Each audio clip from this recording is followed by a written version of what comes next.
Hello नमस्कार दोस्तों। देखिए एलजी की सेमी ऑटोमेटिक वॉशिंग मशीन है। इसमें जो प्रॉब्लम आ रही है कि स्क्रीन से बहुत ज़्यादा आवाज़ आ रही है। जब भी हम कपड़े ड्राई करते हैं तो बहुत ज़्यादा आवाज़ करती है।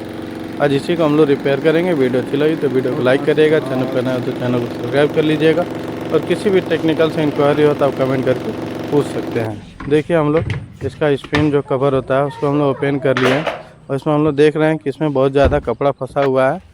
अगर इसी तरह अगर कपड़ा फंसा रहेगा तो ऐसे कवर ओपन करके आपको कपड़ा निकालना है। अगर नहीं निकल रहा है तो फिर आपको ये ड्रायर टब जो है उसको बाहर निकाल के साफ़ करना होता है। अगर कभी कभी इसमें ज़्यादा ओवर कपड़े डालने से भी आवाज़ आती है, नहीं तो ये वेलो फट जाता है तब भी आवाज़ आती है। देखिए हम लोग कपड़ा निकाल दिए हैं और निकालने के बाद अभी मशीन देखिए पूरी तरह से अच्छे से वर्क कर रही है। अब इसमें कोई भी प्रकार की कोई भी आवाज़ नहीं है। अब ये प्रॉब्लम सॉल्व हो गई है। देखिए हम लोग कवर ओपन करने। Thank you.